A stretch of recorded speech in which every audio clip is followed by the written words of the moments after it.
이번에 이제 마르크스주의 막스 앵겔스에서 소유권에 대해서 알아보겠습니다. 먼저 소유와 소유권, 점유와 점유권. 이제 소유와 점유를 구분하는 게 제일 중요합니다. 이거 되게 어려운 건데요. 일단 소유라는 것은 이제 그 물건, 재산에 대한 그 사용 가치와 교환 가치를 포함한 전면적인 지배를 영원히 갖는 거다. 사용 가치라는 건 뭡니까? 그걸 쓰는 거죠. 그걸 사용하는 거예요, 직접. 그리고 이제 나무라면은 과실이 나오겠죠. 거기서 수익을 갖는 것.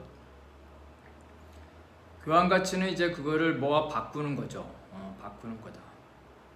근데 이것만 있는 게 아니라 이것 말고도 물건에 대한 전면적인 지배를 갖는다. 예를 들어서 버릴 수도 있죠. 폐기할 수도 있다.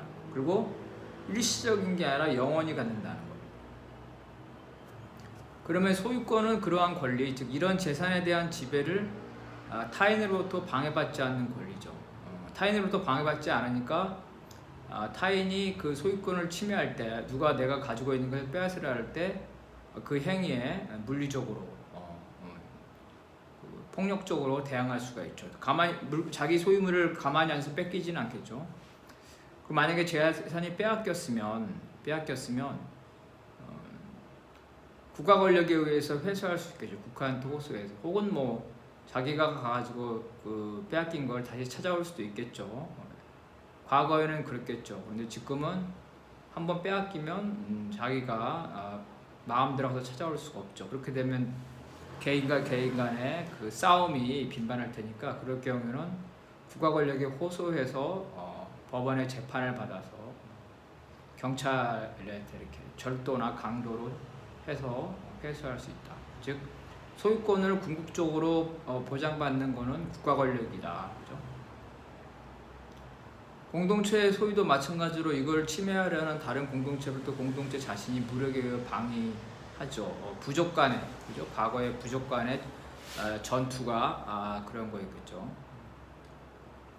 사적 소유도 이제 과거에는 한번 빼앗기고 나서 빼앗길 당시에 막 빼앗는 중에는 거기에다가 정당방어를 할 수 있지만, 이미 빼앗겨서 그 사람이 그 현장을 떠났으면 과거에는 개인의 자기가 가서 그걸 다시 찾아오는 거 물리력을 두고서 했겠지만, 지금은 그렇게 되면 안 되죠. 서로 싸움이 되고 뭐 칼부림 나고 총싸움 나겠죠. 지금은 안 된다. 그래서 국가가 여러 가지 이 방법을 통해서, 재판을 통해서 소유자를 제3자로부터 보호하게 된다. 즉 소유는 궁극적으로 국가에 의해서 보호된다는 겁니다. 자, 소유의 내용은 재산에 대한 직접 사용, 아까 말했죠. 그 다음에 이걸 남한테 빌려줄 수 있어. 그래서 임대료를 받을 수 있어. 돈이라면 이자를 받을 수 있고, 그걸 처분할 수 있는데, 처분에서 가장 대표적인 게 교환인데, 이건 폐기할 수도 있죠. 내가 마음에 안 들어, 쓸만해, 인형인데 쓸만해서 난 마음에 안 들어서 버리겠어. 옷도 한 1년밖에 안 입었는데 유행에 지나서 난 버리겠어. 이렇게 버리는 것도 들어간다는 거예요. 그래서 소유권이 실현되는 형식, 모습은 가장 일반적인 게 내가 직접 사용하는 거죠. 직접 내 신체적인 산하에 있는 것, 직접점이죠. 근데 남한테 빌려주는 거 있죠. 임대, 그다음 전당포에 맡기는 것, 담보 제공, 이런 거는 내가 직접 소유하고 있지 않지만, 딴 사람이 가지고 있지만 여전히 내가 소유를 하고 있죠. 간접점이라고. 그 다음에 교환과 폐기의 경우에는 버려버리는 거죠. 누구한테 줘버리는 거예요. 두 번 다시 회수할 수가 없죠. 점유가 종료된다. 그래서 이제 소유와 점유를 구별하는데, 점유란 어떤 물건, 재산에 대한 지속적인 사실상의 지배, 가지고 있는 거죠. 사실상의 지배. 주로 사용과 보관을 얘기한다. 무슨 연유로 됐는지, 어떤 원인이든, 그게 가지고 된 이유가 누구한테, 자기가 소유자일 수도 있고 누구한테 빌려받을 수도 있겠죠. 어쨌든 점유라는 거는 그런 원인을 불문하고 사실상의 지배다. 사실상의 지배니까 어떤 원인이 됐든 간에 그 사실상의 지배가 종료되면 역시 점유가 종료되는 거죠. 그런데 이 점유가 만약에 남한테 훔친 게 아니라 자기가 산 거라든지 누구한테 빌려온 거라든지 담보로 제공받았을 때 이런 정당한 권한이 있을 경우는 점유를 유지할 수가 있죠. 그래서 자기 점유를 침해하면 그 점유를 회복할 수 있다. 점유권이라는 거. 자, 소비재의 경우에는 어떻습니까? 그걸 그죠? 예를 들면 쌀이다. 그것을 점유한 인간의 욕망을 충족시키기 위해서 음식과 같이 소비하거나, 그죠? 아니면 장난감 같이 자기가 그걸 직접적으로 사용하는 거죠. 그래서 이런 소비재는 그것을 버린다고 해도 그 행위 자체가 타인에게 해가 되지 않는다. 그래서 소비재의 경우 소유가 실현되는 형식은 직접 점유이다. 쌀은 자기가 갖고 있어 자기가 먹겠죠. 자기가 가지고 놀죠. 장난감을. 어느 사람이 자기가 좋아하는 장난감을 딴 사람 보고 가지고 놀러 가진 않겠죠. 또한 그 소비재의 경우 개인이 직접적으로 점유할 수 있는 정도, 즉 자기 손으로 쥘 수 있는 정도가 오늘날 처분권을 포함한 소유권의 대상이었다. 쌀이니까 통상 자기가 먹을 만큼, 그죠? 뭐 1년이면 1년, 아무리 길어도 하여튼 먹을 만큼. 장난감이니까 자기가 가지고 놀 수 있는 만큼. 똑같은 장난감을 뭐 100개, 1000개 가지고 있는 사람은 없겠죠. 쌀도 자기가 예를 들어서 뭐 평생 먹지 못할 만큼의 쌀, 가마니를 뭐 만가마니를 가지고 있는 사람, 이런 사람은 없겠죠. 팔기 위한 목적이 아니라면, 즉 자기가 소비하기 위한 목적이라면 일정한 한도 이상을 벗어날 수가 없다.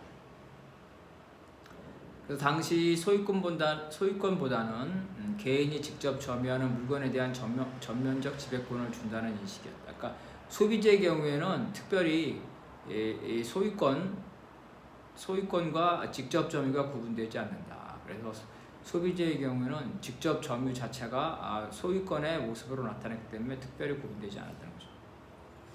개인이 오로지 자신이 먹기 위해 음식을 직접 점유한다면 그 양적 한계는 무한대가 될 수 없죠. 즉 소비재에 대한 소유는 일정 규모 이하로 자연적으로 제한된다.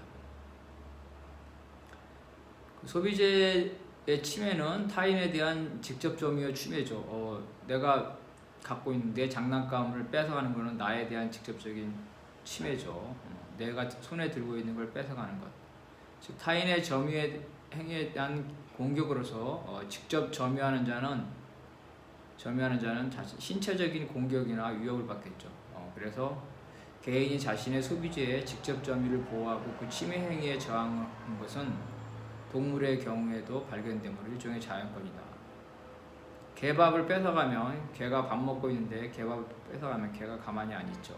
자기가 직접 자기 신체 관리하에 두고 있는 것을 뺏어가는 거, 이거는 동물의 경우도 가만히 안 있다. 동물도 강아지의 장난감 뺏어가더라도 가만히 안 있죠.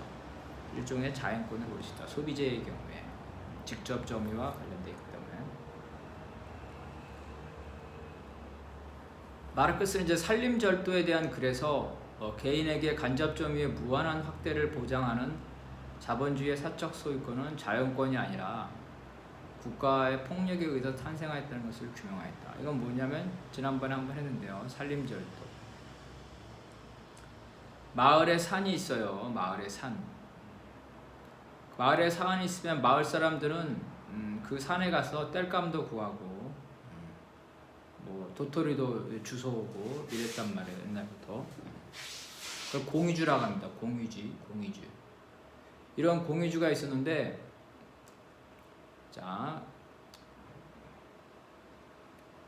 1910년 그 한국에서 토지 조사를 할 때 이런 공유주는 특정 개인의 소유가 아니죠. 이걸 국가의 소유로 해버렸어요.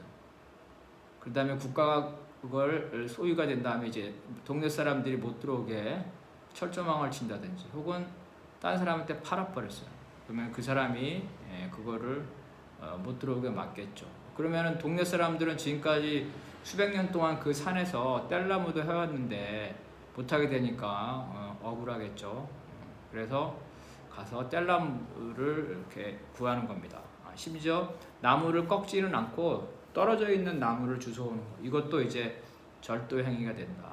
그래서 원래 공유주에 대해서는 공동체 구성원이 자유롭게 쓸 수 있었는데 자본주의적 소유 제도로 바뀌면서 이 공유주에 대한 동네 사람들의 그 이용권을 박탈하는 거. 예를 들어서 뭐 갯벌 이용권을 박탈한다든지 이런 것도 또 같은 얘기겠죠. 자기 동네에 있는 강에서 물고기를 잡으면서 살아왔는데 수백 년 동안 그 강을 사유지로 만들어서 물고기를 못 잡게 한다든지 이런 거. 그래서 이러한 공유주에 관한 소유권, 이거는 이제 공유주고 산이나 강은 그 소유자가 직접 자기가 그 손으로 지배하는 게 아니죠. 이 강은 나의 것이라고 편말을 세우거나 이 산은 나의 것이라고 뭐 등기를 한다든지 이렇게 직접 점유하는 게 아니라 간접 점유하는 거죠. 근데 이런 간접 점유는 무한한 확대를 보장하죠. 토지. 사람에게 네가 가질 수 있을 만큼, 네 손으로 가질 수 있을 만큼, 네가 사는데 필요한 만큼 토지를 가져라 하면 얼마나 가져가겠어요, 그죠? 근데 그게 아니라 자기가 사용하기 위한 목적이 아니라 단순히 소유하기 위한 목적으로서 할 경우에는 이런 간접점이라서 무한히 확대된다. 등기제도가 그런 거라 이런 거죠. 등기제도가. 그래서 그러한 것들은 국가의 폭력에 의해서 탄생되었다. 근대 소유권은 자본주의에서는 소비자라고 하여도 그것을 자신이 소비하는 것이 아니라 오로지 상품으로서 팔기 위한 것이라면 창고 등을 이용하여 무한히 소유할 수 있죠. 쌀을 먹기 위해서 소유한다면은 뭐 잠실 운동장만큼의 쌀을 가지려는 사람은 없겠죠. 근데 쌀을 팔기 위한 거라면 잠실 운동장이 아니라 뭐 더 큰 거에 규모라도 그 쌀을 소유하겠죠. 그래서 소비자라더라도 이거를 소비 목적이 아니라 상품이라면 무한히 소비할 수 있다. 심지어 산림이나 땅처럼 등기로 표시를 할 수 있죠. 그래서 자기가 육체적으로 신체를 사용해서 소유할 수 필요가 없고 서류상으로 관념적 소유도 가능하다. 즉 간접 점유로서 소유를 한다. 자본주의 소유권의 특징은 공동체가 아닌 개인에게 이러한 표식, 그죠? 등기 서류 등을 통해서 재산을 자기 신체로 직접 지배하지 않는 간접 점유를 무한대로 확장시켜준다는 겁니다. 주로 등기가 이런 거죠. 등기를 통해서 토지를 무한대로 소유할 수가 있게 된다. 자, 자본도 마찬가지죠.